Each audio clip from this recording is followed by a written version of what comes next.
मुस्लिम पक्ष की supreme court से मांग है, सुप्रीम कोर्ट ने विचार करने को कहा है। तो देखिए, जैसा हम पहले भी कह रहे थे कि दरअसल मुस्लिम पक्ष के पास भी अपने जो लीगल ग्राउंड है, इस बात का आकलन पहले ही किया जा रहा था कि अब जो मुस्लिम पक्ष है वो सुप्रीम कोर्ट का रुख करेगा, लिहाजा सुप्रीम कोर्ट पहुंच गया है मामला।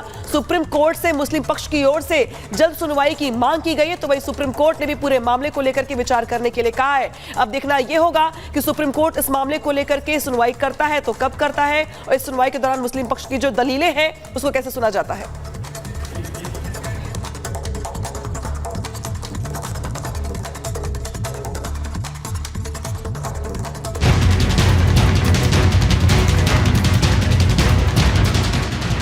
जो प्रोविजंस आपको हासिल है, जो प्रोटेक्शन आपको हासिल है, वो छीनना चाहते हैं। ये गलत बात है, हम इसको चैलेंज करें।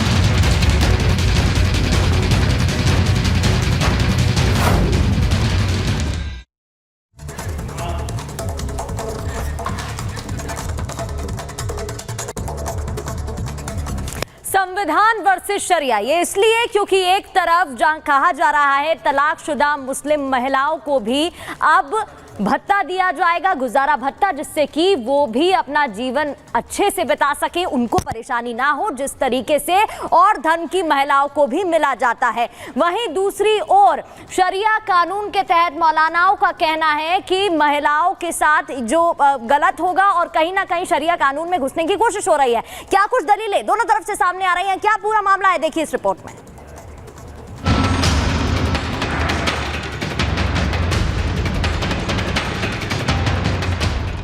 जो शरई अदालतें कायम हैं, दारुल इफ्ता हैं, दारुल क़ज़ा हैं, मजहबी रहनुमा हैं, इनके पास में जाएं और अपना मजहबी जो मामला है, अपनी जो परेशानी है, वो इनसे बयान करें।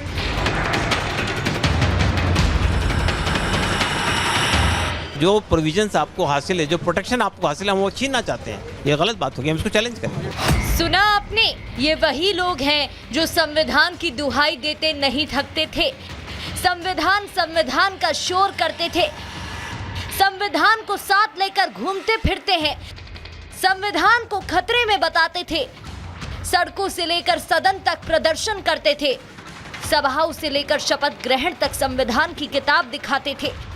लेकिन जब सही में संविधान में मिले हक की लड़ाई की बात होती है तो ये मौन धारण कर लेते हैं, इनकी जुबान से एक शब्द नहीं निकलता। जिस संविधान की रक्षा करने का दम विपक्ष हमेशा भरता रहा है, उसी संविधान के मुताबिक मुस्लिम महिलाओं को गुजारा भत्ता देने का आदेश सुप्रीम कोर्ट ने दिया, लेकिन मुस्लिम संगठन ने इसे अपने अधिकार क्षेत्र में दखल बता दिया। कहा कि अदालतें शरीयत में दखल दे रही हैं, उनके निजी मसलों में संविधान नहीं, शरिया कानून ही चलेगा।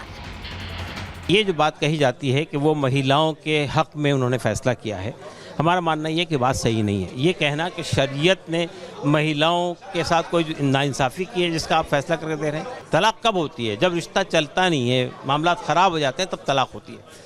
अगर तलाक देने के बाद भी उसको मेंटेनेंस देना है ज़िंदगी भर, तो तलाक नहीं देगा, लटका के रखेगा, परेशान करेगा, तो उसकी ज़िंदगी के लिए फ़ायदा होगा या नुकसान होगा। मेंटेनेंस मिलना चाहिए इद्दत तक, इद्दत के बाद मेंटेनेंस की कोई जिम्मेदारी हस्बैंड की नहीं है। जो शरई अदालतें कायम हैं, दारुल इफ्ता हैं, दारुल क़ज़ा हैं, मजहबी रहनुमा हैं, इनके पास में जाएं और अपना मजहबी जो मामला है, अपनी जो परेशानी है, वो इनसे बयान करें और यहाँ से फैसला कराएं, ताकि कोर्ट कचहरी में जो रोजाना मजहब का, इस्लाम का, शरीयत का मजाक बनता है, ये मजाक न बने।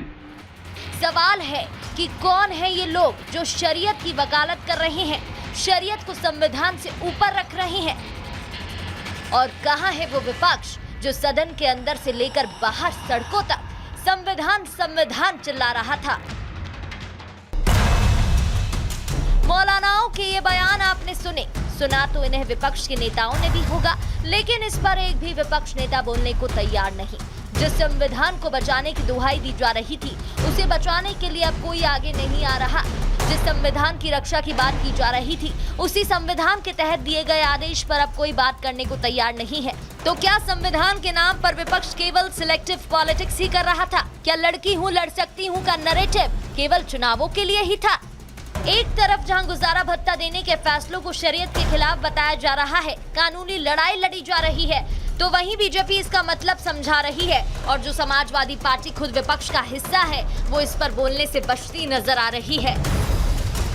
अगर वो शरीयत के अनुसार इस भारतवर्ष को चलाना चाहते हैं तो ये उनकी इच्छा पूरी होने वाली नहीं है। अगर शरीयत पे चलाना है तो केवल सऊदी अरब में चलता है, शायद ईरान में चलता होगा, इराक में चलता होगा, तो उनको बेहतर है कि वहाँ जाकर वो अपनी बात को उठावें। हिंदुस्तान में, भारत में संविधान के अनुसार चलेगा, उसमें हिंदू और मुसलमान को बराबर के अधिकार दिए गए हैं।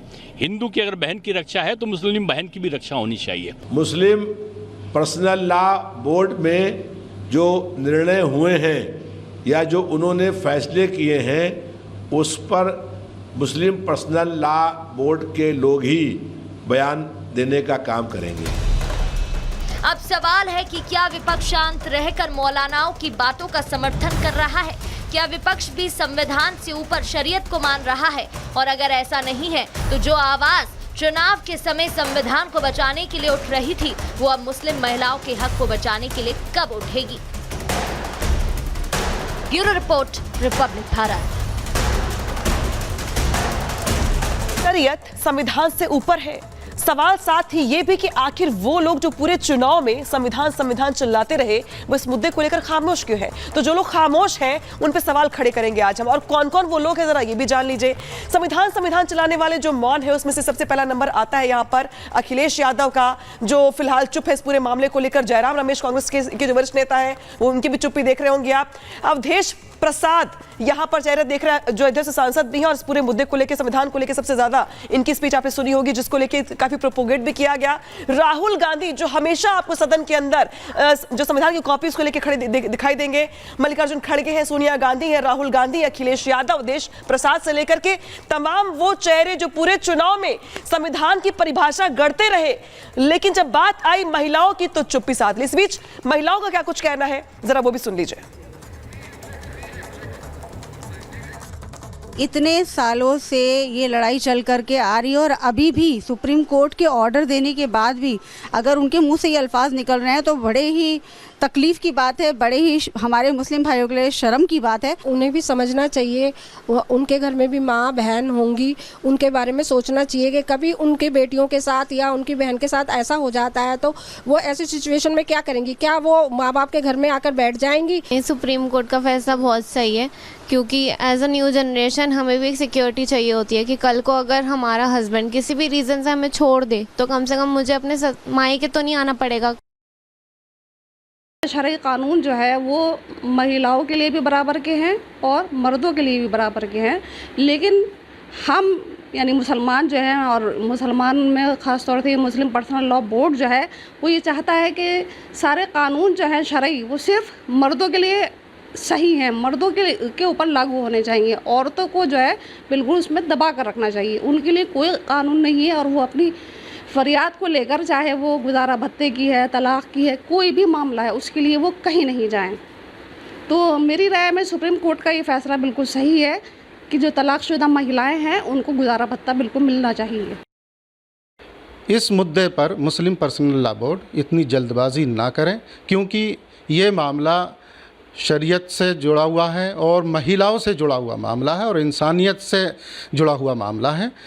और एक तरफ तो मुस्लिम पर्सनल लॉ बोर्ड ये कहते हैं कि इंडिया में शरीयत लागू नहीं है, इसलिए क्रिमिनल एलिमेंट उसमें नहीं जोड़े गए हैं और क्रिमिनल एलिमेंट की वजह से जो नुकसान हुए और समाज में अपराध हुआ, तो एक तरफ तो उनका कहना है कि यहाँ शरीयत लागू नहीं है और एक तरफ कहना है कि शरीयत में ये लिखा हुआ है कि महिलाओं को, तलाकशुदा महिला को गुजारा भत्ता नहीं दिया जाएगा। तो ये दोनों विरोधाभासी बातें हैं।